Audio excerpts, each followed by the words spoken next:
Vale, muchas gracias por acompañarnos, que se acopla, en esta segunda sesión de Híbridos 2024.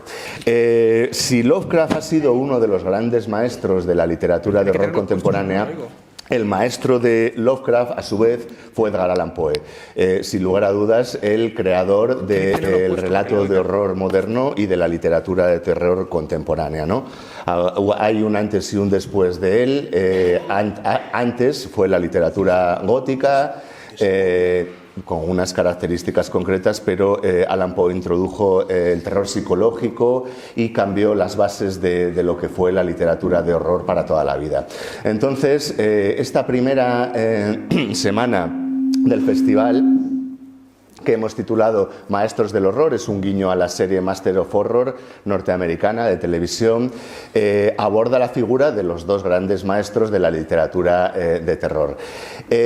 Para esta segunda sesión relacionada con Edgar Allan Poe, traemos a León desde Almería, nada menos, a otro gran conocedor de la materia y en concreto de la figura de Edgar Allan Poe, que es Óscar Fábrega, que tiene un maravilloso ensayo titulado A propósito de Poe, un libro muy extenso y muy pesado, por cierto, ya veníamos diciéndolo porque pesa un montón, pero es un libro en el que se aborda la figura de Edgar Allan Poe, asimismo desde una perspectiva poco convencional, en el sentido de que se tocan una serie de aspectos sobre la vida de Poe que han pasado un poco en segundo plano, digamos, desplazados por la faceta Poe de terror, Poe terrorífico. Se conoce a Edgar Allan Poe por sus relatos, básicamente, La caída de la casa Husser, Ligeia, etcétera, etcétera. Se le conoce también, un poquito menos, pero también como el creador de la literatura policíaca y detectivesca moderna, precursor de Conan Doyle y de Sherlock Holmes, con sus relatos sobre el detective Auguste Dupin, no sé cómo se pronuncia, no pronuncio francés, Dupin, con los asesinatos de la calle Morgue, la carta robada, el misterio de Marie Roget, etc. Esas son, digamos, las dos facetas del Poe más conocidas, sobre todo la del terror, la segunda un poquito menos, pero luego hay otras varias facetas que, bueno, un conocedor de la obra y la biografía de Poe conoce, pero que se abordan muchísimo menos cuando se habla del maestro del terror contemporáneo. La ciencia ficción especulativa, las matemáticas en su obra Eureka, la psicología como uno de los primeros introductores de la psicología, cuando ni siquiera se conocía este término. Y el creador de las noticias falsas, en fin, una serie de aspectos muy poco conocidos sobre la obra de Edgar Allan Poe, que son igualmente importantes y que le hicieron precursor y pionero de muchas materias y temáticas que posteriormente se han ido desarrollando en los años posteriores. De todo esto y más habla este ensayo a propósito de Poe, que Óscar Fábrega pues nos va a presentar ahora mismo. Él tiene algún libro, si a alguien luego le interesa podéis hablar con él.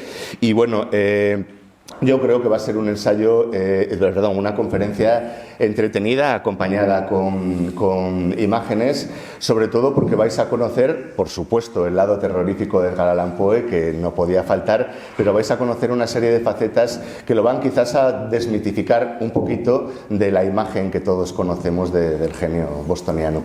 Así que con Óscar Fábrega os dejo. Un aplauso, por favor, para él.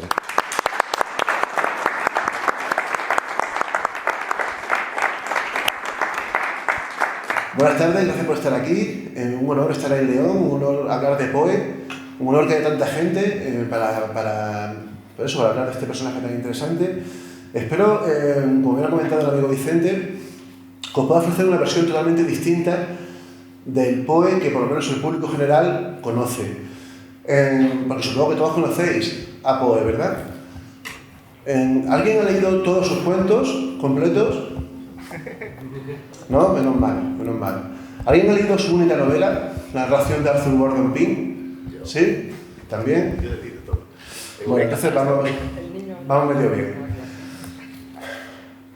Vamos a empezar por el final. Por desmontar un mito un mito muy extendido sobre Poe que es absolutamente injusto, falaz, y que por desgracia ha hecho que se convierta, que la imagen de Poe como un integrante de la cultura popular sea absolutamente equívoca. Y es la idea de que Poe era un alcohólico, un drogadicto, un vicioso, un tipo melancólico, apesadumbrado, depresivo, casi el epítome, ¿no? El ejemplo perfecto de lo que sería un poeta maldito o un escritor maldito, ¿no? La culpa de eso la tienen varios personajes, empezando por Charles Baudelaire, el mítico Charles Baudelaire, que de algún modo se sintió hermanado con Poe en la distancia, aunque tampoco le separaba distancia geográfica así, pero no temporal, en la distancia, y que consideró que Poe era como él. Poe, o sea, Baudelaire sí que fue todo esto que he dicho, pero Poe no lo fue exactamente. Pero fijaos, esta imagen que veis aquí, que es la imagen más famosa de Poe, su icono, ¿no? Por excelencia, hay muy pocas fotografías de Poe, hay como 10 imágenes solamente. Se tomó el 9 de noviembre de 1848, muy poco tiempo antes de su muerte, 11 meses antes de que muriese. Se tomó en Providence, precisamente en Rhode Island, en la localidad en la que unas cuantas décadas después nació H.P. Lovecraft, y se tomó allí después de que Poe pasase una noche de desenfreno alcohólico, posiblemente también de opio, y como a las 7 de la mañana de ese día, bueno, después de ese día, después de esa noche, se encontró un tipo en un bar, un tal Edwin Gatch Manchester, se fue con él y le invitó a hacerse una fotografía, y es esta fotografía. Esta fotografía que muestra a un tipo que, imaginaos la nochecita que tuvo que pasar, el bueno de detrás, ¿no? Pero claro, detrás de todo esto hay una historia muy interesante, que daría para hablar horas, y es que esto se debe a que justo esa noche, la que era en ese momento su novia, bueno, su novia seríamos decir, Sarah Helen Whitman, una medium de Providence, medium, poetisa, también escritora, le dijo finalmente que no quería casarse con él. Y Poe, pues, se fue solo por ahí y se pasó con el alcohol y acabó pues, de esa manera. 2 días después de esto se produjo un supuesto intento de suicidio, que siempre ha sido muy comentado y que no es real. Los biógrafos atribuyen a Poe hasta 3 intentos de suicidio y todos son falsos. O sea, en ningún caso que se sepa él intentó suicidarse. Sobre Poe sabemos muchísimo, no podéis ni imaginar hasta qué punto, ¿no? Hay una cosa que a mí me fascina, que son los expertos en las cosas, ¿no? En todo lo que nos podemos imaginar hay expertos. Pero hay expertos en cosas muy concretas. Y en el caso de Poe hay, por ejemplo, especialistas en sus cartas. Que, por ejemplo, como pasa con Lovecraft, que recientemente se han editado varios volúmenes de cartas de Lovecraft, ha pasado con Poe. Existen cientos de cartas de Poe en las que podemos ver cómo era él realmente. También se puede ver mucho de cómo era él, que es lo que a mí por lo menos me interesa, en su obra. Pero tampoco se puede caer en el error de pensar que, como por ejemplo hizo Marie Bonaparte, una discípula de Sigmund Freud, el padre del psicoanálisis, que escribió una biografía sobre Poe, intentando explicar cómo era él, psicoanalíticamente hablando, a partir de su obra. No se puede caer tampoco en eso porque no siempre es así. Es decir, no, aunque todos los escritores ponemos mucho de nosotros en nuestra obra, tampoco se puede hacer... también dejamos muchas cosas aparte que no se pueden entresacar, ¿no? Bueno, sea como fuere, lo que sí tengo muy claro es que la historia ha sido injusta con Poe por 2 cosas. Por un lado, por considerarlo, como decía, el típico arquetipo del poeta melancólico, adicto, autodestructivo. Autodestructivo sí que era en parte, pero no era para nada un tipo depresivo. Eso es muy curioso, porque la imagen que ha pasado en la historia es esa. Y no lo era. Y luego, sobre todo, la historia ha sido injusta con él al considerar que era un autor, o mejor dicho, al pasar solo como autor de historias de terror. Es verdad que hizo historias de terror muy buenas, pero de sus 67 relatos, aunque habría que matizar exactamente qué son relatos y qué no, habrá unos 10 de terror. El resto no lo son. Tiene relatos de muchos más géneros. Y aparte tiene muchos escritos de otros muchos más géneros, ¿no? Un ejemplo de esto. ¿Saben cuál es la obra más exitosa de Edgar Allan Poe? En vida, claro, de él. Podemos decir, no sé, podemos imaginarnos el Escarabajo de Oro, Los crímenes de la calle Morgue, La caída de la casa Usher, ¿no? El Cuervo, por ejemplo, ¿no? Bueno, posiblemente El Cuervo fue una de sus obras más exitosas, aunque fue de las que menos dinero le dio. Pero el libro que más vendió en vida, y el único libro de todos los que publicó que llegó a haber incluso una segunda edición, es este que tienen de aquí. el primer libro del concólogo.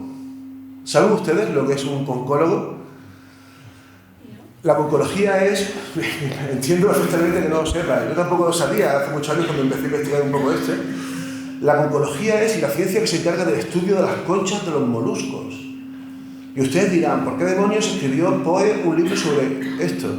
El manual del concólogo. Un concólogo muy famoso de su época acaba de publicar un libro de 2000 páginas que costaba unos 10-12 dólares que no se podía vender. Entonces le encargó a Poe. Poe, como decimos en Andalucía, toda su vida fue un tieso. Es decir, toda su vida estuvo arruinado. Llegó a vivir prácticamente en la indigencia. Y este señor, conocedor de que Poe estaba arruinado, le ofreció la posibilidad de que él reescribiese su manual de concología, que, bueno, repito, era un tocho, pero en una versión para todos los públicos. Le pagó $150. Para que os hagáis una idea, $150 viene a ser como 3 meses de sueldo de la época en la que esto se publicó, que fue, si no recuerdo mal, en 1841. Poe tardó en hacerlo 8 meses. Es decir, ya salieron mal las cuentas. Pero es que además hizo una auténtica maravilla. El tipo Poe se tomó la molestia de corregir al otro que era el experto en la concología, y de hecho Poe estableció una clasificación de las dichosas conchas de los moluscos que durante décadas fue la más usada por los concólogos de todo el país. El libro fue todo un éxito, entiéndase, dentro de lo limitado que tiene que ser esto de la concología, pues fue todo un éxito y se llegaron a publicar 2 ediciones en vida de Poe. De ninguna otra obra de Poe se publicaron 2 ediciones. Esto para mí dice mucho del personaje. No solamente que su libro más exitoso sea un manual de las conchas de los moluscos, que ya por sí para mí me parece embriagador, sino que además, fijaos lo que hizo. Este era el Poe que a mí me interesa. Alguien que fue capaz de tirarse 8 meses trabajando en esto para hacer una auténtica maravilla de libro y sobre todo se metió de lleno en esa tarea. ¿Por qué? Porque una de las características que tiene Poe como persona, como autor, pero sobre todo como persona, es que era un amante obsesionado por el conocimiento. Todo le interesaba, cualquier cosa le fascinaba y estaba dispuesto, por ejemplo, a aprender el maravilloso mundo de la concología para hacer esta maravilla. No voy a entretenerme demasiado con su vida, porque yo creo más o menos la podéis conocer, pero sí voy a dar unas pinceladas para que entendáis un poco cómo era Poe, más que quién fue. Eso lo veremos quizás luego, ¿no? Poe nació en el norte, nació en Boston, nació en Massachusetts en 1809, pero solamente 2 años después, su madre, una actriz de teatro. Hay que tener en cuenta que en ese momento en Estados Unidos el teatro estaba muy mal visto. Y los actores los comediantes, como nos decían en aquel momento, eran vistos como seres bohemios, como personajes de mala vida. Su madre murió cuando Poe tenía 2 meses en Richmond. Richmond es la capital de Virginia. Y, curiosamente, por una serie de circunstancias que no vienen al caso, Poe terminó siendo no adoptado, sino acogido por la familia de John Allan. Por cierto, es incorrecto llamar a Poe Edgar Allan Poe, porque nunca tuvo ese nombre. Aunque él firmaba incluso con esa A, pero nunca fue adoptado oficialmente por la familia Allan. Y eso explica en parte lo que decía de que toda su vida fuese un tieso. Esta familia era una familia muy rica de Richmond, rica, esclavista. Poe se crió en una casa con esclavos. De hecho, y esto no voy a tratar tampoco en este tema, aunque si queréis lo podemos hablar luego en preguntas, Poe, aunque nunca se mojó abiertamente a favor de la esclavitud, sí que mostró ciertas simpatías hacia la esclavitud y sobre todo sí que mostró una actitud claramente racista hacia los negros de Estados Unidos. No tanto hacia los nativos americanos, pero hacia los negros. Sea como sea, no fue adoptado, fue acogido por la familia de John Allan y Francis en 1811, cuando tenía solamente 2 años. Esto es muy importante para entender la disonancia que se dio en Poe de primer momento. Poe nació en Boston, Massachusetts, la capital del norte, y se crió durante toda su vida en Richmond, Virginia, que es la capital del sur, el norte y el sur de Estados Unidos. Las 13 colonias, las 2 capitales de las 13 colonias que apenas 40 años antes se habían independizado de la metrópoli de Inglaterra, del Reino Unido. Por eso Poe nunca fue bien visto en el norte, porque en el norte lo veían como un pijo aristócrata del sur, y en el sur lo veían como un prepotente intelectualoide del norte. Es decir, nunca, por eso siempre fue un desarraigado, porque nunca en ningún sitio caló, y es por eso, y él mismo se lamentaba de eso. Sea como suele, a partir de un momento muy concreto de su vida, cuando tiene unos 16 años o así más o menos, ya empieza a mostrar una vida bastante compleja, sobre todo porque empieza a tener problemas con John Allan, sobre todo cuando entra a la Universidad de Virginia. Él fue el miembro de la primera generación que entró a la Universidad de Virginia, que acaba de crear Thomas Jefferson, presidente de Estados Unidos, también de Virginia, también esclavista. Pero a los pocos meses de estar allí, Poe ya había generado una enorme deuda en juego. Y se vio obligado a renunciar a la universidad porque John Allan le dijo que no iba a consentir, no iba a financiar más sus vicios y sus tonterías. Hay una película, no sé si la habéis visto, está en Netflix, no sé cómo se llama en castellano, creo que se llama Los Crímenes de la Academia, ¿puede ser? Sí.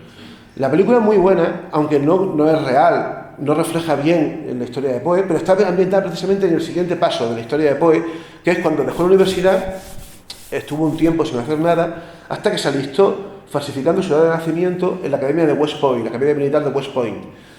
Para poder entrar tenía que tener 21 años, pero él entró cuando tenía 18, falsificó esto y pudo entrar. Esta película muestra perfectamente al Poe de esa época. Y además, si no la habéis visto, recomiendo mucho que la veáis en versión original, porque el chaval que hace de Poe lo hace perfectamente. Es decir, además, si controláis un poco el inglés, veréis que emplea un acento del sur, pero con una jerga del norte. O sea, se nota mucho, imitó muy bien cómo era Poe. Bueno, sea como fuera, como cuando se descubrió que había entrado falsificando su edad de nacimiento, lo echaron también de West Point, en 1831, cuando tenía solamente 19 años, y finalmente, en 1832, publicó sus 5 primeros cuentos. Empezó fuerte, sobre todo porque algunos de ellos, como Messergenstein o El aliento perdido, son posiblemente de sus grandes obras maestras. Pero voy a tener un momento aquí para que entendáis una cosa que creo que es importante, a la que luego también volveremos. No sé si habéis leído ese primer cuento, Messergenstein, es un cuento muy joven, muy tal. Posiblemente sea su único cuento de verdad gótico, de terror gótico, entendido lo de gótico siendo estrictos en el término de lo que es la literatura gótica. Sin embargo, hay una constante en la obra de Poe que yo desde luego que os invito a que la releáis si la habéis leído, y es algo que el bueno Julio Cortázar, supongo que lo conocéis, ¿no? Julio Cortázar se estuvo como 2 años traduciendo toda la obra al completo de Edgar Poe, y lo hizo, como el bon vivant que era Julio Cortázar, lo hizo en un viaje con lo que era, en un principio era su novia, luego fue su pareja, por Italia, de 2 años, en los primeros 6 meses ya se había gastado todo el dinero que iba a cobrar por la obra, ¿no? Bueno, pues Julio Cortázar, para explicar lo que yo quiero explicar, utilizó una palabra que Poe decir, lo llamaba green, G-R-I-N en inglés. La traducción es muy difícil, pero Cortázar lo traduce como humor socarrón. No es exactamente humor socarrón. A mí me gusta siempre poner un ejemplo cinematográfico. Yo soy muy cinéfilo y me gusta mucho tirar del cine para que me entiendan. ¿Han visto la película El apartamento de Billy Wilder? Es ese tipo de humor. Es como decimos en Andalucía, es un humor que te da cosita a reírte. Es decir, que te ríes pero como para adentro, ¿no? ¿Me entendéis? Ese humor está presente como si fuese una plantilla en el fondo de toda la obra de Edgar Poe. De toda la obra, incluidos los relatos de terror. Si releéis a Poe pensando en esto que os digo, os aseguro que lo vais a encontrar y vais a ver un Poe totalmente distinto, ¿no? Y eso pasa en todos estos relatos. Por ejemplo, El aliento perdido, que es un ejemplo perfecto de esto que digo, ¿no? Sea como sea, publicó estos 5 relatos y fue un fracaso absoluto. Él ya había publicado varios poemarios anteriores, todos habían sido un fracaso, siguió publicando poesía, todo era un fracaso, hasta que ganó un concurso gracias a este relato, Manuscrito encontrado en una botella, que es uno de sus mejores relatos y por lo que le ganó $50 de premio y además le permitió entrar a trabajar por primera vez en un diario, mejor dicho, en un magazine, como crítico literario y como reportero y como 1000 cosas más. La revista se llama el Southern Literary Messenger, que fue la revista en la que más tiempo estuvo trabajando. 1835. Poe, recuerden, nació en 1809. En 1836 se casó con Virginia Clem, su prima. Él tenía 27 años y ella solamente tenía 13. ¿Saben ustedes que fue polémico en su época? ¿La edad? ¿Creen que fue polémico en su época esto? No. Lo polémico fue que era su prima. Y le dieron bastante caña precisamente porque se había casado con su prima, no porque tuviese 13 años, sino porque era su prima. Era hija de María, que era una hermana de su padre. Pues no conocía a su padre en vida, su padre también era un actor como su madre, pero no se sabe muy bien cómo acabó sus últimos días. Se cree que murió cuando él tenía también 2 o 3 años, pero no se sabe nada. Fue el gran amor de su vida y la gran tragedia de su vida. Luego veréis por qué también, ¿no? Pero bueno, Poe a partir de ese momento desarrolló una carrera muy amplia, como sobre todo Poe se hizo muy famoso en Estados Unidos como crítico literario, sobre todo porque sus críticas eran demoledoras. Lo que también es cierto es que no era muy imparcial, es decir, era de estos críticos cuando a alguien se le mete entre ojo y ojo ya no había nada, ¿no? Y era muy destructivo. De hecho, él llegó a tener enfrentamientos con algunos y de hecho llegó a tener duelos con algún que otro autor que se mosqueó con sus críticas. Él siguió publicando relatos, pero casi todos o pasaban desapercibidos o no tenían demasiado éxito, hasta que finalmente llegó el que fue su gran éxito, de verdad, al margen de esto de la concología que os comentaba antes, que fue El Cuervo. El Cuervo es un poema larguísimo, un poema maravilloso, que le permitió a Poe patearse gran parte del este del país. Él nunca cruzó el Mississippi, o sea, nunca fue al oeste, pero es que ni siquiera llegó al Mississippi. Pero fijaos, ¿recordáis lo que he dicho que era el sueldo mínimo, ¿no? En ese momento? ¿Sabéis lo que cobró Poe por este poema que se publicó en el New York Sun en Nueva York? $8. Por un poema que ha sido inmortal. Hay otro problema tan importante en todo esto que tenían en ese momento los autores, y es que no existía el concepto de derechos de autor. Es decir, un autor podía publicar algo en un magazine y otro periódico de cualquier otro sitio de Estados Unidos cogía, lo imprimía, lo copiaba y nadie podía hacer nada. Por lo tanto, esto se publicó, esto apareció en cientos de magazines de este tipo y Poe solamente vio los $8 iniciales. Su vida fue, como decía, siempre estuvo prácticamente en la indigencia. Además, él tenía un problema, luego volveremos un poco a él, que tiene que ver con el alcohol, pero tiene que ver también con su manía de autozancadillearse a sí mismo. Luego lo veremos también, ¿no? Pero si de por sí ya le iba mal, pues sobre todo porque no conseguía, porque tomó la decisión de dedicarse a vivir de las letras, eso, ¿a quién se le ocurre tomar esa decisión, no? Y más en esa época especialmente. La cosa empeoró cuando Virginia, su mujer, enfermó de tuberculosis, la misma enfermedad que había matado a su madre. Enfermó hacia 1842, tardó 5 años en fallecer y fueron 5 años de una agonía extraordinaria. Los últimos 2 años los pasaron viviendo en esta cabaña que ven arriba.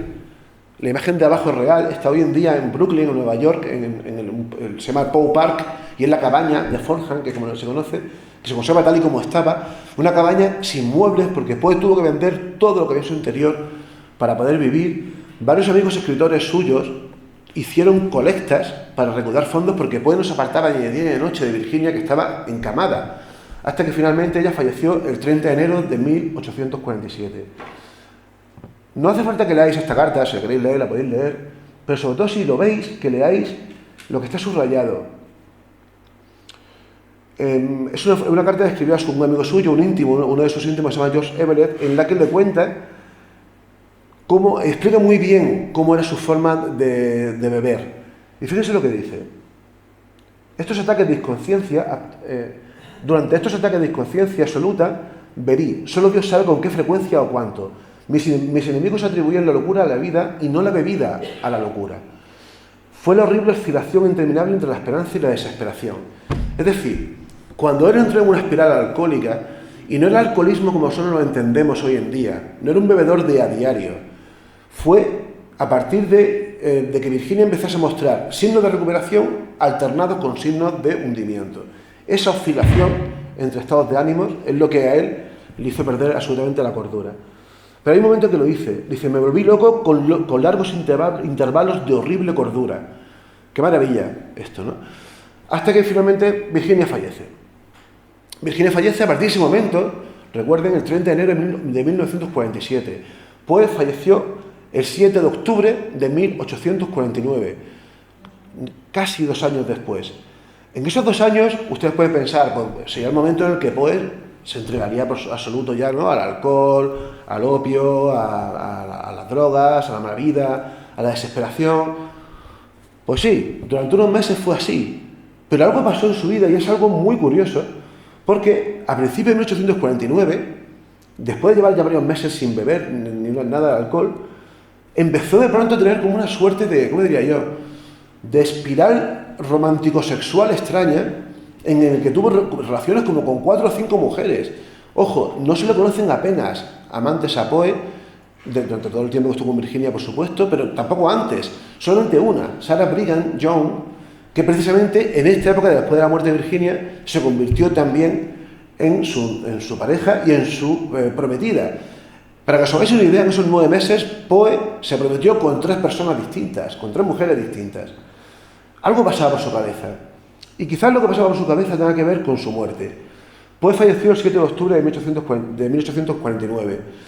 El 3 de octubre lo encontraron vagabundeando, loco, con una ropa nada apropiada para él. De hecho, él siempre iba con el traje de la foto que he visto al principio. Él era un tipo muy elegante, incluso cuando estaba en la inmundicia viviendo, siempre solía vestir con traje. Aunque estuviese sucio, pero iba con traje. Sin embargo, lo encontraron, según los testigos, lo encontraron vagabundeando con una ropa que describieron como ropa parecida a la de gente de la Florida, en las calles de Baltimore, en el estado de Maryland. Lo llevaron al hospital, prácticamente inconsciente, y ahí estuvo 4 días en una larga agonía, y finalmente acabó falleciendo. Y según el doctor que la atendió, aunque esto también tiene su magia, también tiene su aquel, lo podemos discutir, Poe, antes de morir, dijo sistemáticamente Reynolds, Reynolds, Reynolds. Luego recuperaremos esto, pero es bastante extraño. También os digo que el doctor durante los siguientes años cambió varias veces de versión y llegó incluso a decir que a decir que Poe solamente estuvo un día en el hospital en vez de 4, locuras. Sea como sea, no sabemos de qué murió Poe. Lo fácil era atribuirlo al alcohol, que es lo que en un primer momento se le atribuyó. El médico se lo atribuyó al alcohol. Pero claro, Poe murió 4 días después de llegar al hospital. Y es raro, una persona que de hecho no está claro que una persona pueda morir 4 días después por un exceso de alcohol. Se han planteado decenas de posibilidades. Y una de ellas, que es muy sugerente, tiene que ver precisamente con este cambio de tumba que se produjo. Poe fue enterrado en esta tumba originalmente. Una tumba que estaba junto con algunos de los miembros de su familia en Baltimore. En Baltimore vivía María Clem, que era la hermana de su padre, y también vivía Virginia en Baltimore, por eso estaba Poe en Baltimore. Bueno, pues llegó un momento en que decidieron hacer una tumba más digna, y creo que fue en 1875, lo modificaron, sacaron su cuerpo y lo llevaron a esta otra tumba que está justo al lado. Si algún día van a Baltimore pueden ver ambas tumbas. Bueno, pues durante ese momento resulta que el sacristán que estuvo en el primer entierro y que en el segundo entierro ya era el cura, dijo, y esto está por escrito, y esto es lo que ha hecho plantear una de las teorías más creíbles, que es probable que Poe tuviese algún tipo de tumor cerebral. ¿Por qué? Porque al mover el cuerpo dijeron que en 1875 que notaron que en el interior del cráneo había como si una suerte de bola rígida, que es lo que pasa cuando un tumor se calcifica y se convierte en algo duro como hueso, ¿no? Y eso ha llevado a que muchos teóricos, muchos estudiosos de Poe planteen que no es un tumor cerebral. De hecho, eso explica varias visitas al médico que él tuvo unos cuantos meses antes de morir, que decía que estaba bastante ido, los dolores que él tenía y un poco la actitud extraña que mostró en sus últimos meses. No lo sabemos, pero os digo que existen como 40 teorías distintas sobre la muerte de Poe. De hecho, la muerte de Poe la podía haber escrito perfectamente el propio Poe y tendría bastante sentido. Pero fijaos, hasta la muerte de Poe tiene sus misterios también, ¿no? Y uno de ellos es el famoso Poe Toaster. ¿Saben ustedes qué es esta historia? Cada 9 de octubre, en la tumba original, por cierto, hasta el año 2005 se presentaba un señor. Sabemos que es un señor porque hay una fotografía, esa fotografía, la única fotografía que hay de este señor, que se presentaba allí con media botella de coñac, se presentaba con una botella entera, se bebía media botella, dejaba otra media botella allí y 3 rosas rojas. Y lo estuvo haciendo, que se sepa, desde 1850 hasta el año 2005, continuamente. De hecho, la gente se congregaba allí para verle, pero siempre con mucho respeto, nadie quería intervenir y molestar. No se sabe quién es. Se cree que tuvieron que ser como mínimo 2 personas, probablemente un padre y un hijo, porque son muchos años. Aunque no, igual puede ser que sea la misma persona. Pero sea como sea, lo que se sabe es que en 2005 dejó de hacerlo. Y, bueno, pues la asociación más famosa que existe de Poe en el mundo, que tiene sede justo en el edificio que hay al lado, en Baltimore, decidió hacer un concurso en internet para ver si alguien quería ser el nuevo Poe Toaster. Toast en inglés significa, es algo así como el brindador, el que brinda por Poe, ¿no? Buscar un nuevo Poe Toaster, y lo hicieron. Entonces, ahora lo que pasa es que ya se sabe quién es, ¿no? Es alguien que va allí cada día y hace este rollo. Pero es uno de los misterios que hay, y sobre esto nos podéis imaginar las especulaciones que se han vertido, ¿no? ¿Quién puede ser el famoso Poe Toaster? Bueno, pues después de esta introducción bastante rápida, espero, sobre la vida de Poe, vamos ahora a lo que a mí realmente me interesa, que es destacar o exaltar otros Poes distintos al que la cultura popular ha creado, que es el Poe del terror. Hay muchos más Poes, ese también lo es, y ese es buenísimo, ese Poe del terror, pero hay muchos más. Por ejemplo, antes lo comentaba Vicente, esta obra brutal que se escribió en 1848 y que es una de las obras más desconocidas de Poe y que absolutamente os recomiendo porque es una maravilla. Es bastante loca, pero además es brillante. Se llama Eureka, un poema en prosa, que ya por sí eso es una paradoja bastante curiosa, ¿no? Pero bueno, el libro es un ensayo filosófico en el que Poe intenta ofrecer una suerte de cosmogonía de lo que él cree que pudo ser la creación del universo, de la vida y el desarrollo de todo, pero desde la perspectiva de alguien que se acaba de quedar viudo y que su máximo objetivo es intentar racionalizar si es posible que algún día vuelva a contactar con Virginia, con su mujer que había muerto, ya sea en vida o ya sea después de la vida. Así se montó una historia que tiene mucho que ver quizás con el cristianismo gnóstico, en el sentido de que él pensaba que, y esto es muy interesante, él pensaba que en un primer momento lo que llamamos Dios era todo lo que hay en el universo. Era algo así como un panteísta. Todo era Dios. Pero todo estaba concentrado, ojo, 1848, todo estaba concentrado en un solo punto en el que estaba toda la materia, toda la energía y toda la inteligencia divina. Hasta que un día Dios decidió manifestarse y lo que hizo es explotar. Y luego, lo siguiente que hizo es crear la ley de la gravedad, que ya existía, claro, la ley de la gravedad por Newton. Y gracias a la gravedad se fueron formando los planetas, las galaxias, las estrellas, todo, ¿no? ¿Os suena, verdad, esto al Big Bang? Bueno, pues, si lo leéis en el libro de Poe, el parecido es mucho más asombroso. O sea, Poe visualizó esa idea. Claro, él también planteaba que a la vez que se creaba toda esta materia, también había una parte de materia que no se había afectada por la gravedad, sino que era la materia que dio lugar a las almas de todos nosotros, ¿no? Él pensaba que algún día, cuando moríamos, nuestra materia se quedaba donde estábamos, pero nuestra alma volvía al centro del universo, que según él lo explica de manera muy poética, pero bien eso lo que explica, era el lugar con mayor gravedad, que es donde estaba la inteligencia, la sabiduría, la noxis de Dios. Y todas nuestras almas volvían y se pegaban de nuevo a Dios, porque todos somos en realidad parte de Dios. Es decir, era un planteamiento que era muy antiguo, como os digo, muy de los cristianos gnósticos, ¿no? Y él pensaba que de algún modo las mediums eran capaces de comunicarse no con las almas, sino con ese Dios que era todo, y ese Dios podía también emanar algo de lo que quedó de ese alma de la persona que había muerto ya, ¿no? No sé si me explico porque era bastante lioso. Pero bueno, sea como sea, él defendió esta idea del Big Bang. Él defendió también que llegaría un momento en el que toda esa materia del universo se volvería a concentrar en un solo punto y que habría una eternidad de ciclos de Big Bangs y Big Crunch, que es algo que también la ciencia posteriormente ha defendido. Pero es que además él habla de agujeros negros, en una época en la que no existía ese concepto. Los agujeros negros se idearon como concepto en los años 50. Él planteaba que había lugares del universo que él llamaba como monstruos gravitatorios, que tenían tal cantidad de materia que eran capaces incluso de atraer a las estrellas. Imaginaos, ¿no? Y todo esto, ojo, todo esto con referencias a científicos de su época, que no era un ensayo filosófico per se, sino también pseudocientífico. Pero es que además, en el libro habla de extraterrestres y habla de que es muy probable que, igual que en la Tierra la vida ha evolucionado como ha evolucionado, en otros planetas, con otras circunstancias distintas, la vida habrá evolucionado de una forma distinta, lógicamente. Bueno, pues esto lo hizo también antes de Darwin. ¿Por qué para mí esto es importante? Porque aquí tenemos algo que creo que es esencial entender de quién fue realmente Poe. Poe fue innovador, fue pionero en muchas cosas, no solamente en el terror, sino también en muchas ideas científicas. Es verdad que igual no ha habido una continuidad, seguramente Darwin no sabía ni siquiera que Poe había escrito sobre esto, pero Poe había pensado en eso. Él dio por hecho que la forma de trabajar de su Dios era la evolución. Así, ¿no? Bueno, como decía, a Poe le fascinaba el conocimiento, le fascinaba la razón, le encantaba la criptografía, le encantaban los retos, los pasatiempos.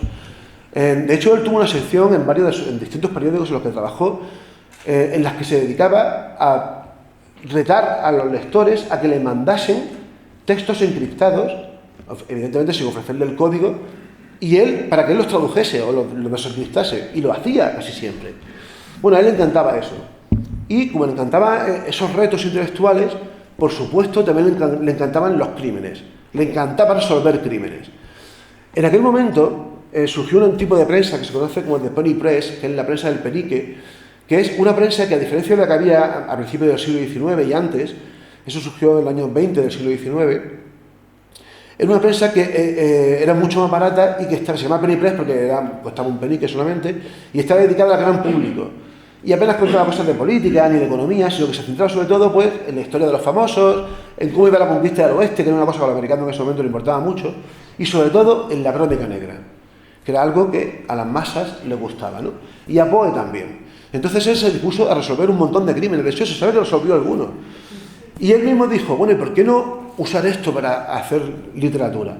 Y así fue como él, y lo digo de verdad porque es así, él inventó, si no la novela policíaca, por lo menos el género detectivesco tal y como nosotros lo conocemos. Sin duda, evidentemente hay obras de crímenes antes. Hamlet es una historia de un crimen también antes, ¿vale? Pero no es eso. Pues lo que él quiso hacer es, a diferencia también, por ejemplo, de lo que luego hizo Conan Doyle con Sherlock Holmes, que por cierto Conan Doyle se inspiró totalmente en las 3 obras que hizo Poe sobre Auguste Dupin, que es su particular personaje, para crear a Sherlock Holmes. En la primera obra de Arthur Conan Doyle, Estudio en Escarlata, hay un momento en el que cuenta la historia de cómo se conocen Watson y Sherlock, y hay un momento en el que Watson, al darse cuenta de la intuición, de la perspicacia que tiene Sherlock, le dice: ¿me recuerda usted al personaje de Edgar Allan Poe, Auguste Dupin? Y Sherlock dice: va, ese es un aficionado. Es decir, hasta Conan Doyle se lo reconoció. Pero a diferencia de Sherlock Holmes, de Hércules Poirot, de los personajes de Agatha Christie, en los relatos de este tipo, los relatos de raciocinio de Poe, Poe no hace trampa. Es decir, Poe lo que hace es retar al lector a que resuelva el enigma y le ofrece las pistas necesarias para hacerlo. Pero las pistas están ahí. Otra cosa es que el lector sea capaz de hilarlo todo y dar con la clave, ¿no? Esa diferencia con Sherlock Holmes os aseguro que no vais a conseguir ninguno. Y mucho menos con Agatha Christie. Agatha Christie hace muchísimas trampas. Siempre se guardaba información que solamente al final de pronto salía Miss Marple o sea Hércules Poirot y lo decía, ¿no? Pero en el caso de Poe sí, porque es lo que él quería hacer. Él quería ofrecerle un juego al lector. Y él lo hizo sobre todo con 3 relatos protagonizados por su personaje, Auguste Dupin, que son los crímenes de la calle Morgue, La carta robada y El misterio de Mary Roget, que son realmente brutales. Se basan precisamente en lo que estaba diciendo. En sus relatos no hay intromisión de elementos sobrenaturales, que sí pasa con Sherlock Holmes, pasa en alguna ocasión incluso con Agatha Christie, y son relatos centrados en eso, en el uso de la razón, en que se pueda pensar. En uno de ellos, La carta robada, el último que escribió con este personaje, Poe inventó un recurso literario que se ha utilizado hasta la extenuación y sobre todo se ha utilizado muchísimo en el cine. No sé si lo conocen, pero el que le puso nombre a esto no fue Poe, sino que fue Alfred Hitchcock, unas cuantas décadas después. Lo tienen ahí, pero si no se los cuento yo rápidamente. En cierta ocasión, en una entrevista que hizo el director de cine francés, François Truffaut, le hizo una entrevista a Alfred Hitchcock, que se vio publicado en un libro, El cine según Alfred Hitchcock, y Truffaut le preguntó: ¿qué es esto del MacGuffin? MacGuffin es una palabra que utilizaba Hitchcock para referirse a algo que se ve mucho en sus películas, que es por ejemplo, yo a mí me viene a la mente, por ejemplo, Encadenados, ¿no? Pero bueno, pasan muchas más de sus películas. Es un recurso argumental que genera tensión en el lector o en el espectador, pero que realmente no importa el recurso, lo que importa es generar tensión. ¿Cómo lo explicó Hitchcock? Imagínense dos personas que están en un tren en mitad de Escocia, frente a frente. Uno de ellos se queda mirando al otro y se da cuenta que tiene encima un enorme baúl. Y le dice, oye, que tengo curiosidad, ¿qué llevas ahí en ese baúl? Y dice, llevo un MacGuffin. Ay, ¿qué es un MacGuffin? Dice, pues una escopeta para matar leones en Escocia. Bueno, dice, no me acuerdo del nombre que dice, unas montañas que hay en Escocia. Dice, pero si en Escocia no hay leones. Dice, pues entonces no será un MacGuffin. Esa es la clave. Da igual que sea el MacGuffin o no, pero durante unos momentos ha generado tensión, ha generado suspense. Todos hemos querido saber qué es el MacGuffin. Ese es el rollo, ¿no? Bueno, pues, ese recurso, que puede parecer una tontería, pero pasa en muchos casos. Pasa, por ejemplo, no sé, Tarantino lo usa mucho, pasa en muchísimos casos, ¿no? En este cuento de la carta robada, el tercero de la saga de Auguste Dupin, no sé si habéis leído este cuento, la carta robada, ¿tú sí? Bueno, pues de verdad deberíais leerlo. Ese cuento es curiosísimo porque es, para mí, una de sus mejores obras. Siempre que me preguntan qué obra recomendaría de Poe, recomiendo esta, pero sobre todo porque es el ejercicio técnico que hizo aquí. Cuenta la historia de Auguste Dupin, no es un detective, simplemente es un señor, un aristócrata con una inteligencia proverbial, una intuición increíble, a la que de vez en cuando le pide ayuda a la policía francesa, porque está ambientada todos estos cuentos en París. Bueno, pues un día le llega un gendarme de la policía francesa y le dice que alguien ha robado una carta en las instalaciones de la Casa Real Francesa. Eso nos da una pista de que tuvo que ser en una época, en torno al año 1840, que había monarquía de nuevo en Francia después de la Revolución Francesa. Alguien ha robado una carta que no se sabe ni qué contiene, ni a quién va dirigida, ni quién la ha escrito. Y el objetivo es que averigüe dónde está la carta. Bueno, pues hacia más o menos la mitad del relato, voy a hacer un spoiler brutal, lo siento, tiene casi 200 años este relato, no, pero tampoco voy a soltar todo. Pero a mitad del relato Poe encuentra la carta. No voy a decir cómo, no voy a decir nada, pero sí que os digo, el relato termina y no sabemos ni quién la ha escrito, ni qué contenía, ni a quién iba dirigida. Pero lo mejor es que tampoco nos importa. Es decir, en un primer momento la intriga es esa. La intriga es qué contiene la carta, por qué, quién la ha robado, tal. Cuando sabemos quién la ha robado, lo sabemos a mitad de la historia. A partir de ese momento, lo que nos interesa es la relación que hay entre quien la ha robado, que ya sabemos quién es, y el protagonista. Os voy a dar un ejemplo para que entendáis esto del MacGuffin, que quiero que lo entendáis, porque Poe inventó esta historia. ¿Habéis visto la película Psicosis?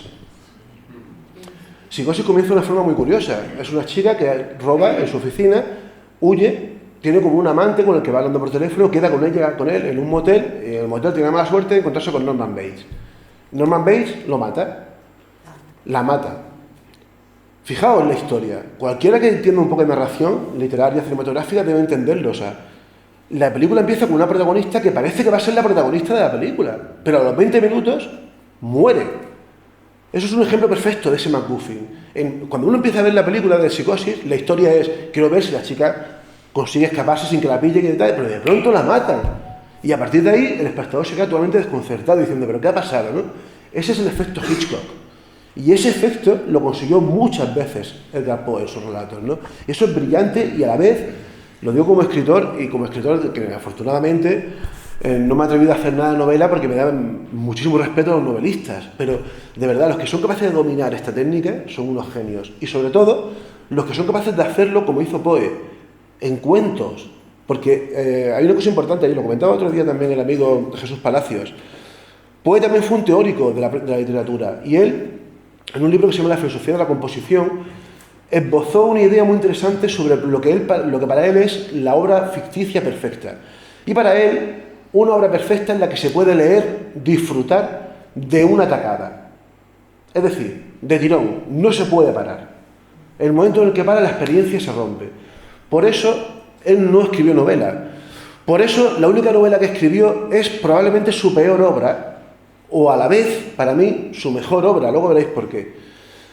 Y por eso él se dedicó a hacer relato corto, porque es donde él veía que él podía hacer una experiencia. No se trata solamente de contar una historia, sino que el lector lo viva, lo sienta, lo disfrute, ya sea para reírse, para que piense, para que llore, o para que lo pase mal, o para que tenga miedo. Poe también racionalizó esto y también escribió sobre ello. Seguro que conocen este relato, ¿verdad? Este es uno de los más famosos de Poe, El tonel de Amontillado. Si no lo conocen, es una historia muy sencilla. Son dos personajes que en Venecia, en mitad de un carnaval, ambos parece que están bastante alcoholizados, y uno de ellos le invita al otro a que bajen a las catacumbas del palacio en el que están celebrando una fiesta, porque le va a invitar a un amontillado. Por cierto, un amontillado, no sé si saben lo que es. Un amontillado es un pseudo jerez barato que se hacía también en Córdoba. Es como el vino de Montilla, que es como el vino de Jerez, que era mucho más barato que el Jerez, entonces se llamaba amontillado porque era de segunda categoría realmente, ¿no? Bueno, pues el relato, estos dos señores van bajando hacia la cripta esta, y llega un momento en el que uno de ellos, nosotros ya empezamos a conocer sus planes, que se quiere vengar del otro, y finalmente pues lo acaba alcoholizando y lo acaba emparedando hasta que muere emparedado en esta historia. Bueno, aquí se voy a hacer spoiler. Cuando termine esta historia, no sabemos cuál es el motivo de la venganza. Y desde el primer momento, yo por lo menos sí me lo planteé cuando leí esta historia, pero él no lo explica en ningún momento. Sabemos que ha tenido que ser algo tan grave como para que mate a alguien, pero ni siquiera lo explica. Esa forma de jugar con el lector, de verdad, que es una de las características esenciales de la obra de Poe. Bueno, hemos dicho que Poe fue un pionero en la ciencia, que fue un pionero en la razón aplicada, en este caso para el uso para la ficción literaria, para crear obras de intriga y de suspense, pero también fue un pionero en el terror. El terror, como él lo planteó, no existía. Existía de antes, había cosas parecidas, había muchas cosas, ¿no? Pero no como él. Pero los 7, 8, 10 relatos de Poe de terror tiene muchas características interesantes. La principal es que no hay apenas elementos sobrenaturales. Sí que hay algo, pero apenas, muy pocos. Y sobre todo, todos sus relatos de terror giran en torno a lo que a él le producía terror, que era el ser humano, la mente humana, los extremos de la mente humana. ¿Por qué? Porque él, muy probablemente, eso lo sabemos por sus cartas, lo sabemos por sus diarios, lo sabemos por muchas más cosas, mucha información que hay al respecto, él se autoanalizaba mucho a sí mismo, porque él sabía que tenía algún problema. Y él, a la vez que hacía eso, a la vez que él desarrolló herramientas para autodiagnosticarse a sí mismo, comenzó a diagnosticar a los demás y a entender mucho mejor al otro. Poe tenía algo, él lo llamó, en cierta ocasión, él lo llamaba el demonio de la perversidad, a lo que él tenía. Sigmund Freud, años después, a eso mismo le llamó Thanatos.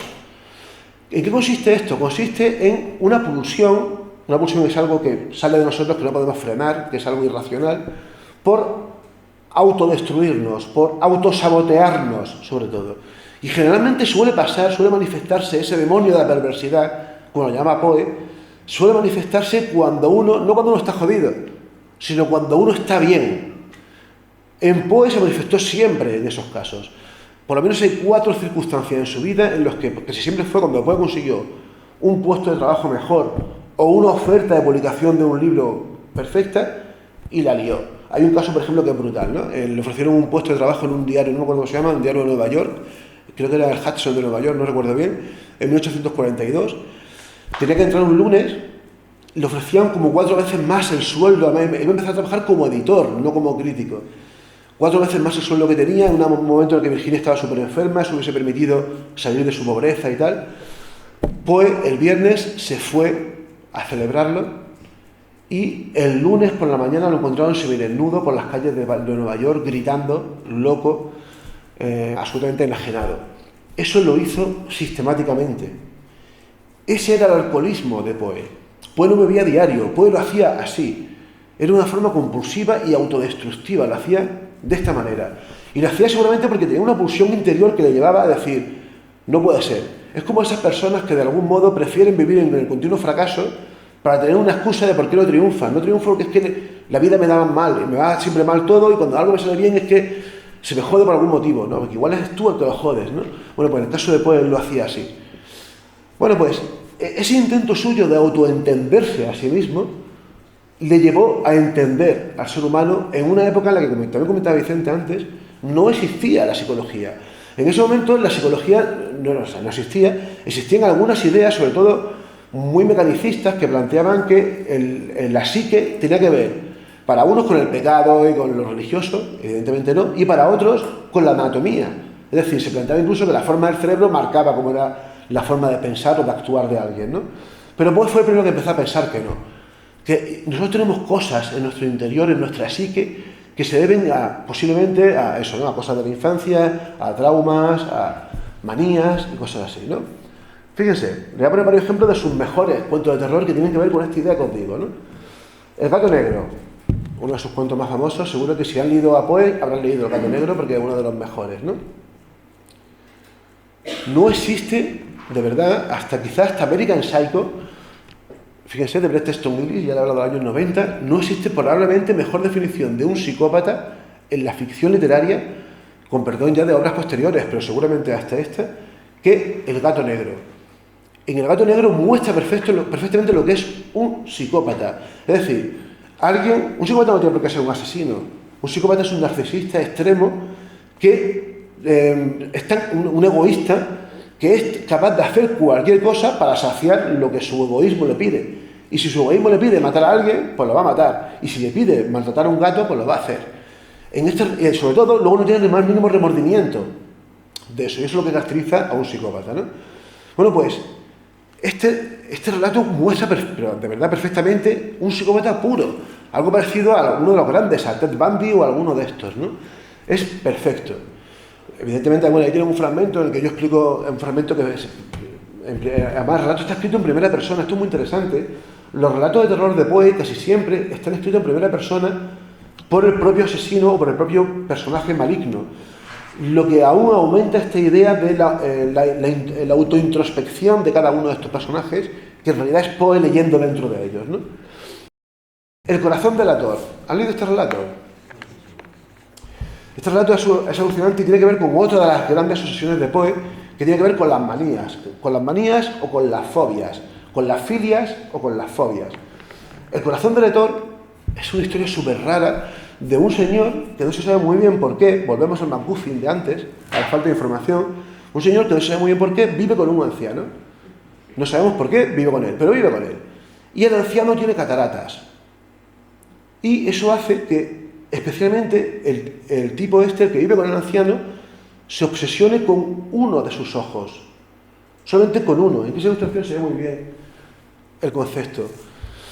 De hecho, en inglés, el Poe lo describe como pale blue eye, que es algo así como ojo azul pálido, que es el ojo de una persona que tiene cataratas, ¿no? El hombre se obsesiona con ese ojo hasta el punto de que eso es lo que le lleva a matarle. Decide que no puede soportar más ver ese ojo y lo acaba matando. Y lo mata de una manera terrible, además, una cosa terrible. No voy a contar cómo termina al final el relato, pero el relato también tiene que ver de nuevo con las obsesiones, porque una vez que muere el tipo se obsesiona con que lo vayan a pillar. Y, bueno, no quiero hacer spoiler. Pero eso es otro de los factores de Poe, las manías. Berenice, ¿han leído este relato? Para mí posiblemente sea también, para mí es de mi top 5 de los relatos de Poe.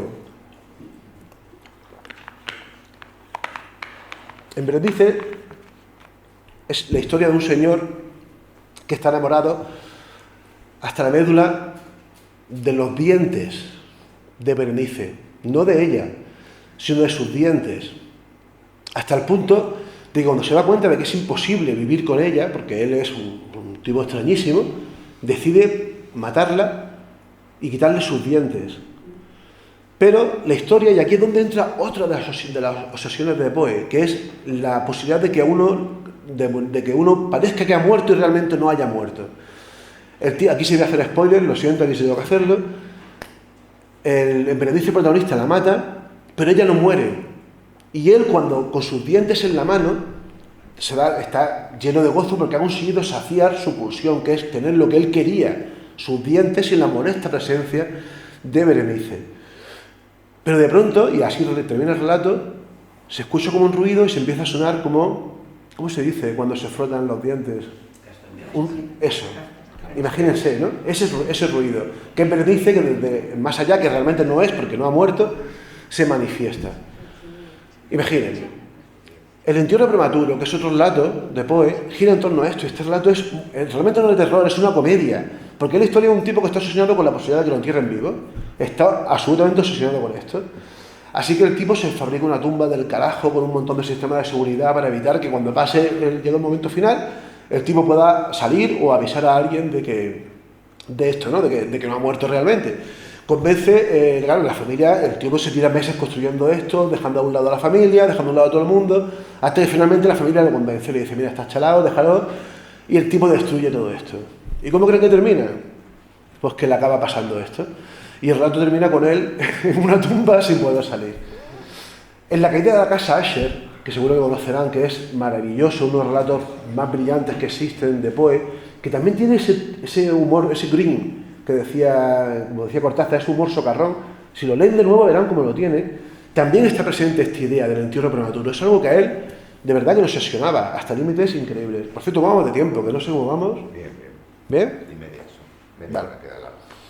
Bueno, como ven, esto lo podemos llevar hasta el resto de los relatos de terror de Poe. En todos sus relatos de terror, lo que importa es el componente humano. En La caída de la casa Usher, realmente lo que está pasando es una relación muy extraña, y esa posiblemente tenga un componente algo más paranormal que otros, pero es una relación muy extraña de simbiótica entre un hermano, entre dos hermanos, un hermano y una hermana, ella que tiene también problemas mentales graves, y él que ambos se sienten como cohibidos en el interior de una casa que para ellos es un personaje vivo. De hecho, la casa la describe Poe como una casa con ojos y con boca, una casa que es casi un ser vivo, ¿no? Pero realmente eso es lo que está describiendo en ese cuento es un caso claro de agorafobia, de dos personas que no pueden salir de esa casa, que tienen miedo a salir de esto. Bueno, esto es un ejemplo, podría poner muchos más ejemplos, ¿no? Pero Poe se adelantó a la psicología en muchos aspectos. De hecho, Sigmund Freud se lo acabó reconociendo. Y María Bonaparte, que como decía antes, fue una de sus primeras biógrafas, escribió un libro sobre él basándose en esto y reconociéndole como el primer psicoanalista a Poe. ¿Por qué? Porque es así, en muchas de sus obras lo hace esto.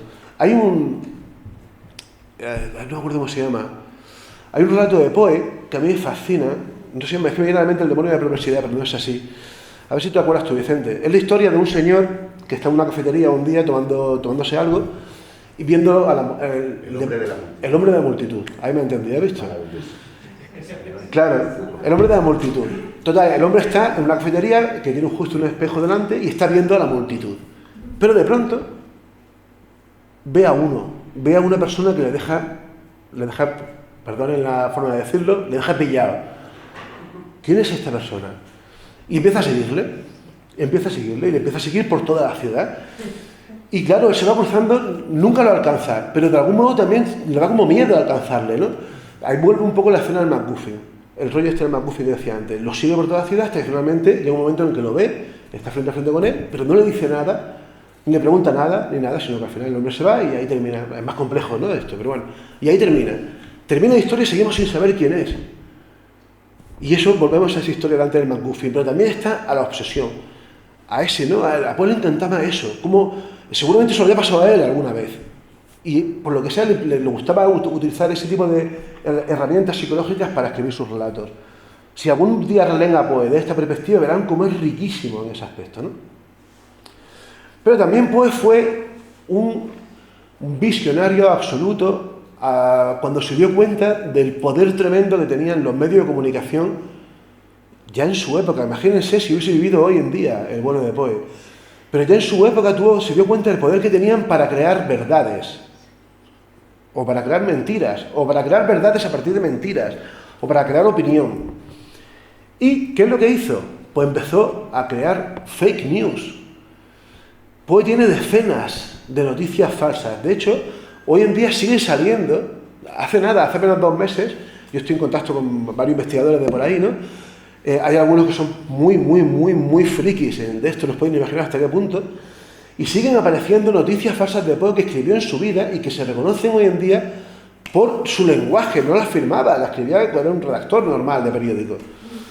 Y hay decenas de historias, hay algunas que son muy cómicas, hay algunas que son muy cotidianas, pero hay algunas que son abrumadoras. Pero hay una que es especialmente famosa. Bueno, él lo que hizo es que en muchos de sus relatos Por ejemplo, en La verdad sobre el caso del señor Valdemar, en la propia narración de Arthur Gordon Pym, en muchas más, él camufló esos relatos como si fuesen reales, como si fuesen historias que aparecían en una crónica de un periódico, o como si fuese el testamento vital en el que lo escribía, pero llegó más lejos cuando directamente las publicó en periódico como si fuesen noticias de verdad. Y una de ellas es, la más famosa, es lo que llamó el bueno de Cortázar el camelo del globo, que realmente es lo más correcto, sería el engaño del globo.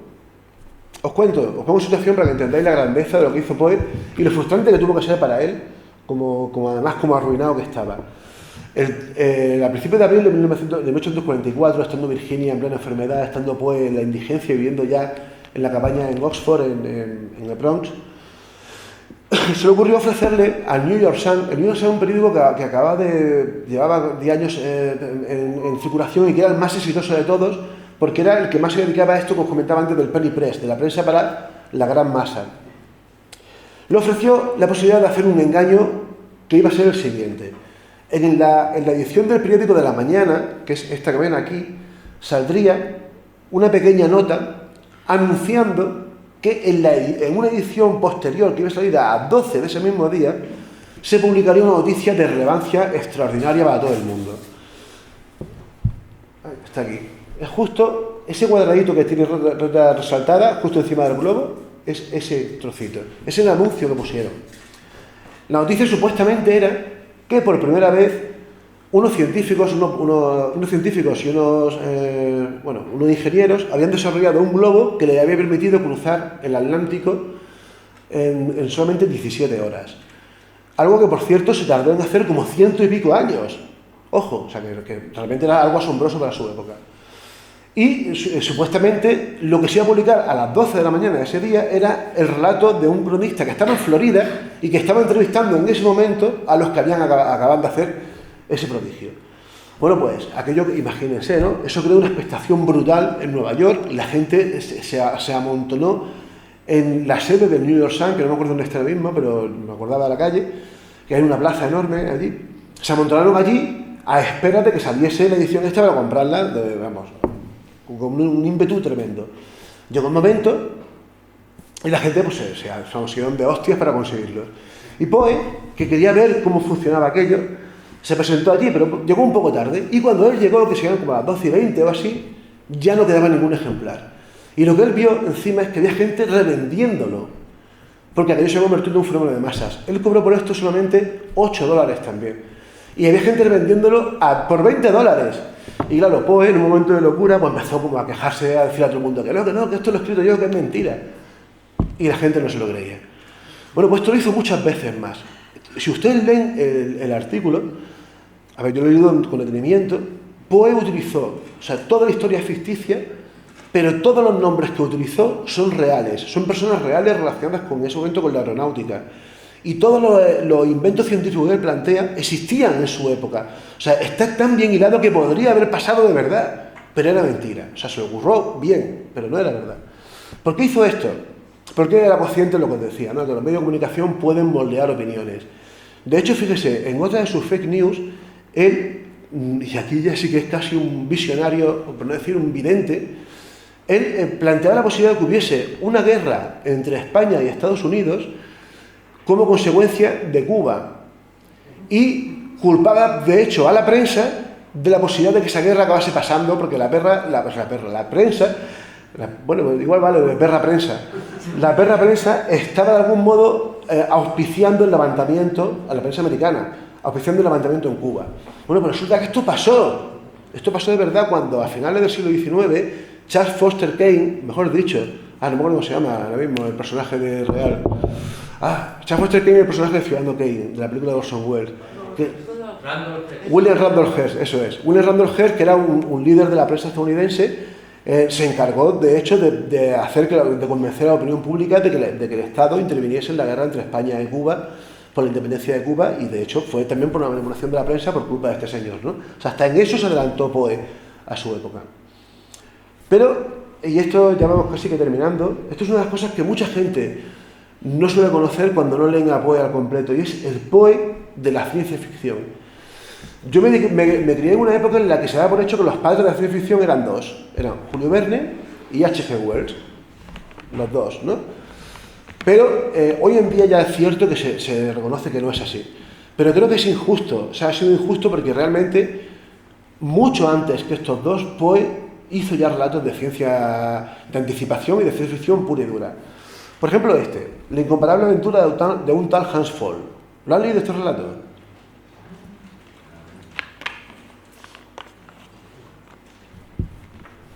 Repito, este relato, como toda la obra de Poe, transpira ese humor suyo, ¿no?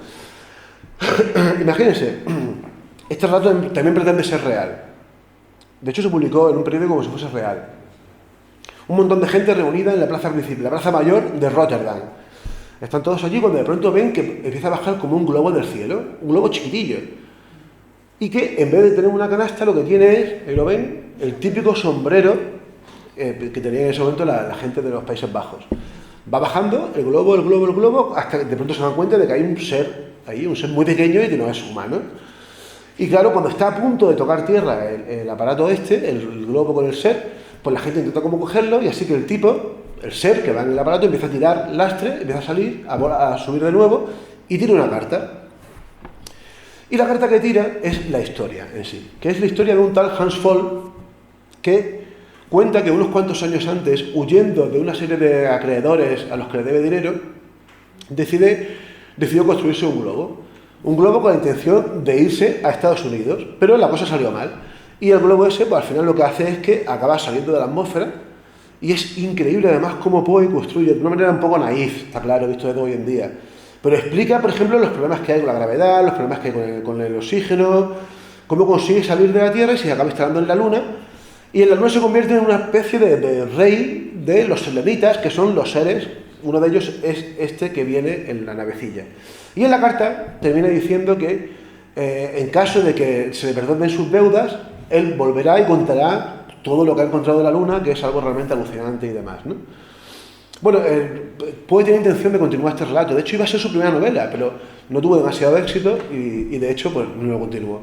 Pero esto es ciencia ficción pura, en el sentido de que evidentemente hay historias de viajes anteriores a la Luna, pero no pretenden ser científicas, no pretenden ser realistas. Poe, para mí esa es la clave de la ciencia ficción. Pretende ser posible, aunque sea fantástica, pero pretende que pueda ser, ¿no? Y evidentemente esto no podría ser, pero en su perspectiva sí. La conversación de Eros y Chermion es uno de los relatos más extraños de Poe y a la vez uno de los más maravillosos, de verdad. Y los más sorprendentes respecto al Poe que todos creemos conocer, ¿no? Cuenta la historia de dos seres desencarnados, dos espíritus, lo podemos llamar así, que un hombre y una mujer desencarnados, que están hablando en algún lugar del universo, no se sabe muy bien dónde, de cómo fue el fin del mundo después de que un cometa chocase contra la Tierra. Y lo cuentan. Y cuentan pues cómo fue, incluso cuentan que la gente no murió cuando chocó el cometa contra la Tierra, sino mucho antes por los efectos gravitatorios del cometa y porque el cometa se atrajo a la atmósfera, la gente murió ahogada. Aparte de que es muy filosófico este relato, fíjense lo que está hablando, es un relato post-apocalíptico, en 1839, mucho tiempo antes que otros. El cuento 1002 de Scephade. No sé si conocen este relato, es uno de los más extraños de Poe y uno de los, para mí también está en mi top 5, que es, no sé si conocen Las Mil y una Noches, ¿verdad? El mítico libro de aquel, ¿no? Las Mil y una Noches son una serie de cuentos que una princesa le cuenta al emir o al sultán de turno para evitar que la mate cada noche, ¿no? Y Poe lo que hizo es contar el cuento 1002, las 1002 noches.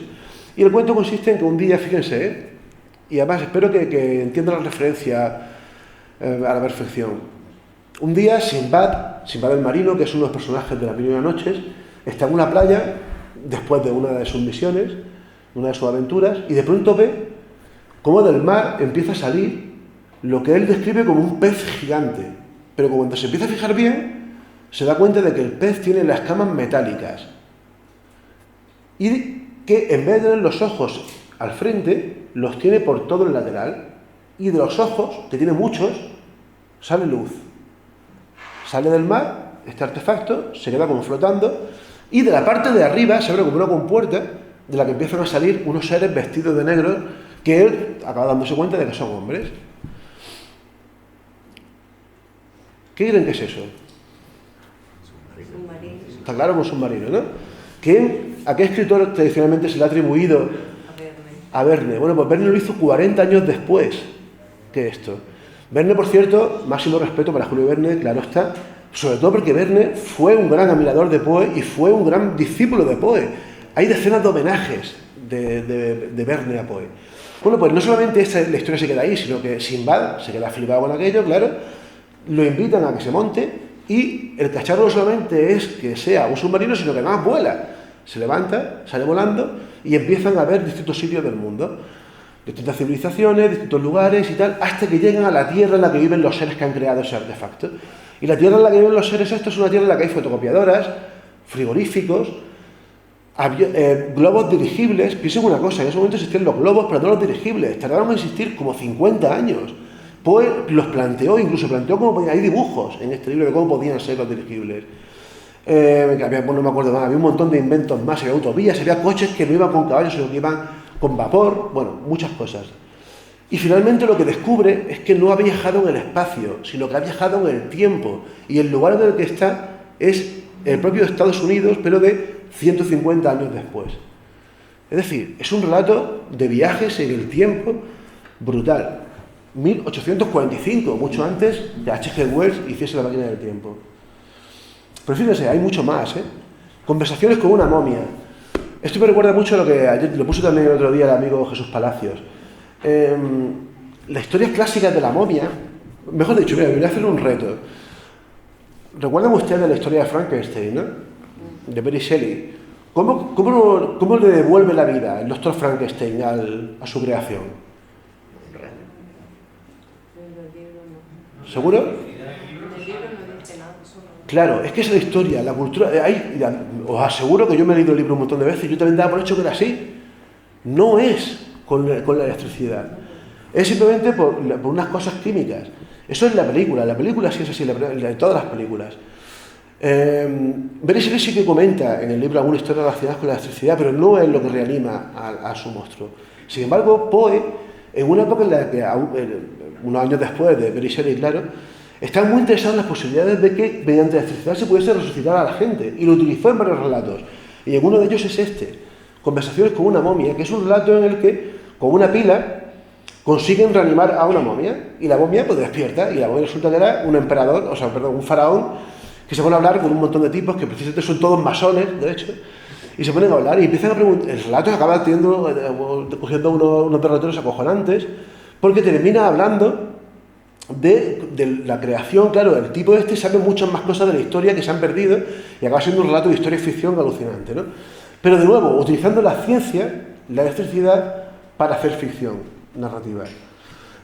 Y luego uno de mis favoritos, que es ese, que tienen aquí, Melonta Tauta, que es un relato, creo que fue el penúltimo relato que publicó en vida Poe, que es un relato. Melonta Tauta significa en griego cosas del futuro, y es un relato que tiene lugar en el año 2849, en el que una mujer, en un globo que viaja más rápido que la velocidad del sonido, fíjense, Poe fue capaz de inventar globos que viajan más rápido que la velocidad del sonido, globos dirigibles, pero no pudo ver, porque aún no ha llegado, no estaba ese paradigma en su mente, un avión.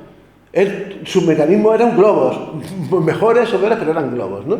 Bueno, pues una mujer que en el año 2649 va en un globo visitando Estados Unidos del futuro y explicando las diferencias que hay entre ese Estados Unidos con el que había 1000 años antes.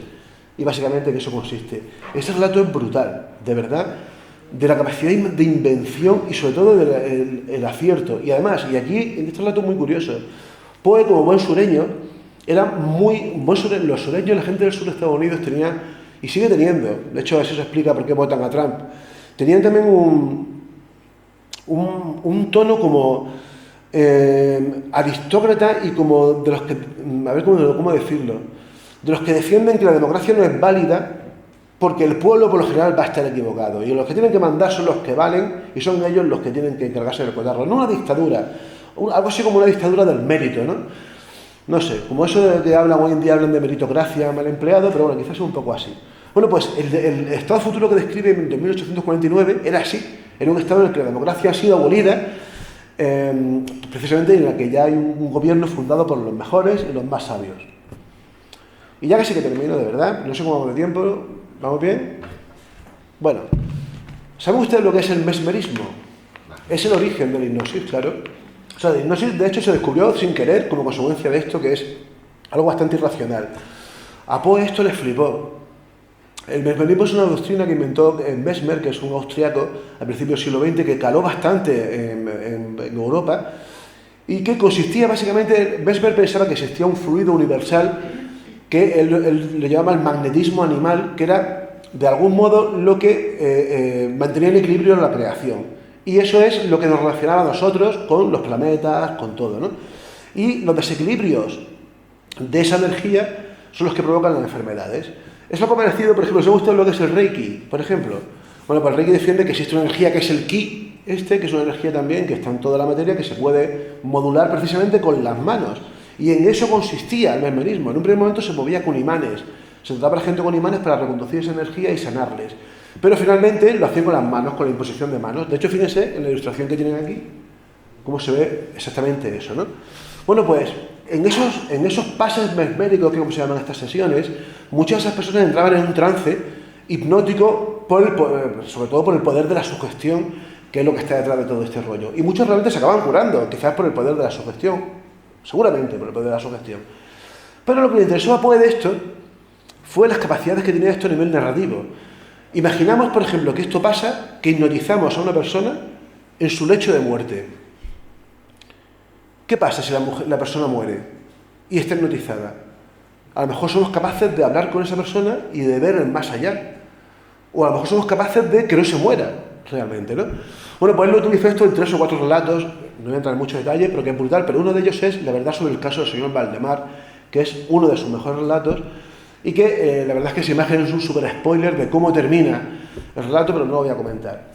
Pero fíjense, y esto lo digo porque a mí me interesa mucho, yo soy historiador, pero también soy muy escéptico para muchos temas, pero también me interesa mucho todo lo que tiene que ver con el mundo del misterio, con todo, ¿no? De una perspectiva escéptica, pero me interesa. Y me interesa mucho la experiencia cercana a la muerte. Seguro que alguna vez han escuchado este concepto, ¿no? Las ECMs, la experiencia cercana a la muerte. Yo no sé qué es lo que pasa ahí, no voy a entrar en esto, pero hasta en esto Poe fue un pionero. ¿Por qué? Porque en uno de sus cuentos dedicados al mesmerismo describe a la perfección el ejemplo, o sea, el patrón perfecto de las ECMs, las experiencias cercanas a la muerte. Pero exactamente, ahí lo tienen, pero bueno, si no, busquen por ahí una buena antología de Poe, les recomiendo toda que tengan la traducción de Cortázar, sin duda, que son las buenas.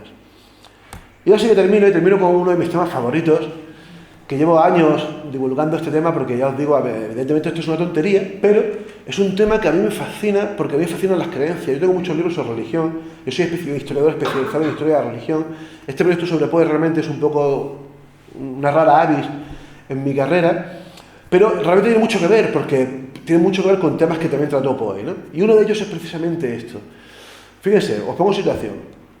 El 7 de marzo de 1822, un congresista de Estados Unidos, Richard Mentor Johnson, que 8 años después de esto fue vicepresidente de Estados Unidos, se presentó en el Congreso de Estados Unidos en nombre de una serie de votantes de Ohio, si no me equivoco, para solicitar financiación al gobierno federal para una expedición a uno de los dos polos para comprobar las teorías de un tal John Cliff Sykes, que defendía que los dos polos estaban abiertos y que se podía acceder al interior de la Tierra por esos dos polos. Claro, ustedes dirán, bueno, pues esto no se financió ni nada, ¿no? Pues sí, tienen razón, no se financió, el gobierno estadounidense no financió aquello, pero no fue el único. Richard Mentor Johnson, repito, fue vicepresidente del país. Lo hicieron 8 congresistas y senadores más durante los siguientes 3, 4, 5 años. Es decir, y sobre todo fueron de Ohio, Kentucky, Arkansas, de más o menos toda la zona del norte del río Ohio y del norte de Mississippi.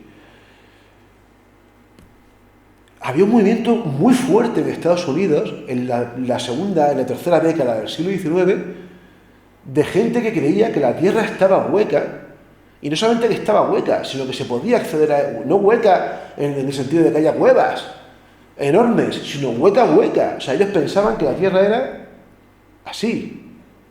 Pensaban que había unas aperturas enormes, que los mares entraban por ahí y que en el centro de la Tierra o bien había otras esferas, ahí se ve perfectamente en el dibujo este, o bien solamente había una esfera, sí que estuviese hueca, ¿no? Y que es probable que también hubiese vida, defendía. Y eso defendía un señor que se llama John Cliff Sainz, que llegó a ser todo un líder de masas, relativamente. A ver, piense que estamos hablando de Estados Unidos en los años 20, justo en la conquista del oeste, en un país que cada año se multiplicaba su población de inmigrantes llegados desde Europa, ¿no? Bueno, pues este hombre estaba convencido de que esto era así.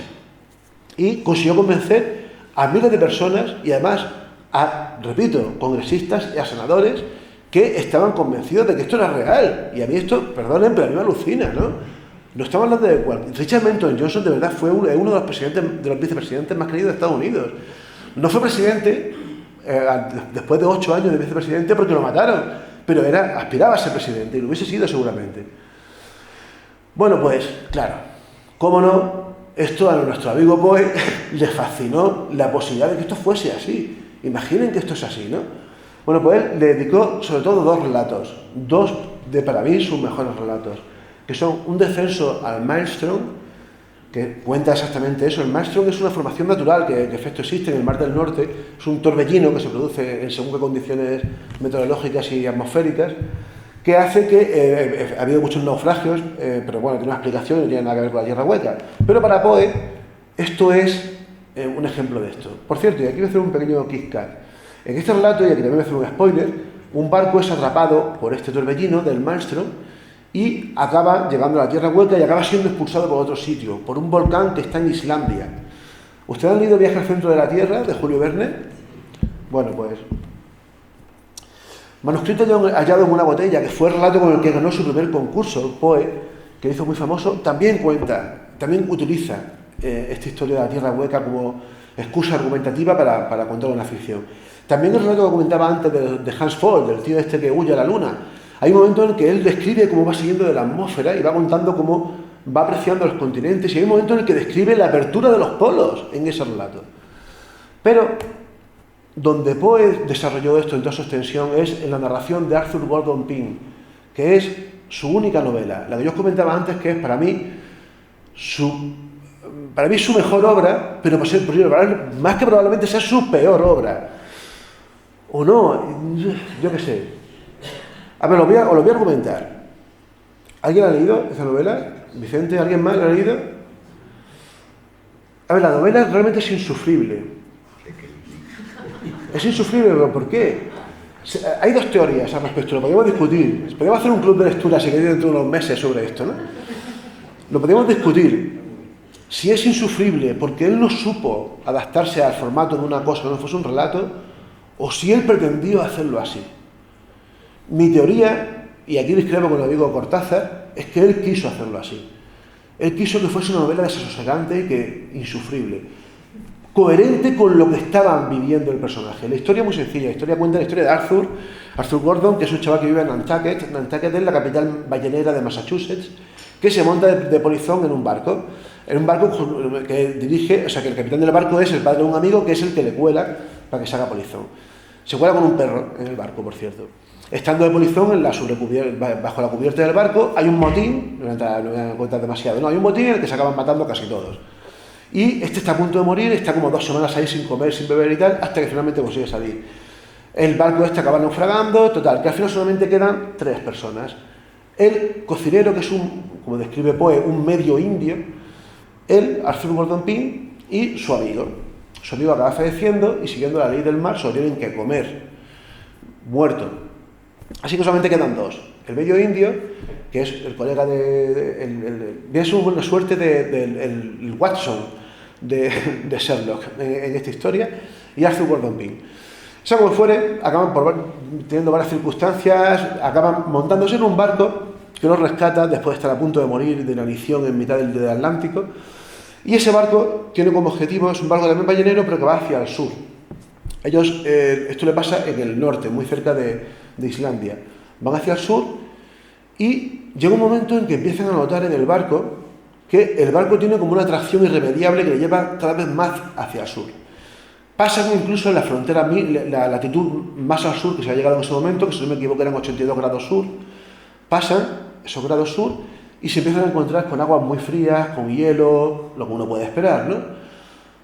Hasta que finalmente pasan unas enormes barreras de hielo, pues, bueno, islas enormes cubiertas de hielo, pero cuando pasan todo eso empiezan a encontrar un agua cálida, y cada vez más cálida, y cada vez más cálida, y cada vez sienten más esa atracción, como que hay algo que les empuja, que les atrae hacia el sur, ¿no? Pasa una historia en una isla, que no voy a entrar en mucho detalle tampoco, una isla que está habitada por unos seres curiosos, bueno, hasta que finalmente el medio indio y Pin llegan de nuevo a lo que parece cada vez esa fuerza que les atrae hacia el sur es más fuerte, y cada vez el agua es más caliente, caliente hasta el punto de que sale vapor del agua, en una latitud en la que eso no puede pasar, claramente, ¿no? Y finalmente la novela de Poe termina con ese párrafo que hay ahí. Termina diciendo que llegan frente a lo que describen como un ser humanoide blanco que no saben lo que es, y se escucha a unos pájaros o unos ruidos que dicen Tekeli Li, Tekeli Li. Y ahí termina la novela. Sobre esto no os podéis imaginar lo que se ha debatido, ¿no? Sobre si Poe no supo acabar la novela parece, no, o sea, no explica qué ha pasado con los dos personajes protagonistas. Después hay un pequeño epílogo que él lo introdujo, en el que se explica que Pin desapareció y que el medio indio fue el que se encargó de recopilar las notas, porque el libro está escrito en primera persona por el propio Pin, las notas de Pin para que se publicasen. Pero ahí termina, es como raro. Y hay quien defiende que Poe no supo acabarla y que la acabó así de una forma abrupta porque no sabía. Pero yo creo que es justo lo contrario. O sea, él acabó así, vale. Él acabó así porque tenía que acabarla así. Bueno, total, que nos tenemos que ir. ¿Qué es lo que hizo este hombre realmente? Para mí, lo que él hizo, lo que estaba contando es que estaba entrando en un sitio desconocido que era el interior de la Tierra Hueca, que estaba habitado por seres que no conocían. Y de ahí esa agua cálida y esa agua que os decía antes. Y así que termino, quedan 2 minutos. ¿Recuerdan lo que le dijo Poe en su lecho de muerte? Reynolds. Pues resulta que hay un señor al que Poe plagió, por lo menos un capítulo entero de esta novela, un señor que se llama Jeremiah N. Reynolds, que fue un explorador, un íntimo amigo de John Cliff Science, que es el señor que inventó esta movida de la Tierra Hueca, que durante años se dedicó con él a difundir esta historia por Estados Unidos. Y este tal Reynolds finalmente consiguió, después de que se desligó del tal John Cliff Science, consiguió que el país financiase una expedición no para encontrar la Tierra Hueca, sino para investigar la Antártida. Y este hombre, en la expedición que él dirigió, fue el primero que circunnavegó la Antártida y demostró que era un continente entero, que no era como el norte, como el Polo Norte. Poe le dedicó varios escritos a este señor, lo plagió abiertamente y él dijo que se había inspirado en él para escribir esta novela. Así que yo quiero elucubrar, de algún modo, que quizás Poe en su lecho de muerte, enfrentándose a la muerte, al más allá, a lo que sea, se vio como su personaje en la novela de Arthur Gordon Pym y dijo, se acordó del tal Reynolds y dijo, Reynolds. Y así que termino, resulta que 2 de los grandes de la literatura, H.P. Lovecraft y Julio Verne, escribieron sendas continuaciones de la narración de Arthur Gordon Pym. Una es La aflicción de los hielos, de Julio Verne, que es una continuación directa, pero es que en La montaña de la locura, la obra maestra de Lovecraft, también lo es.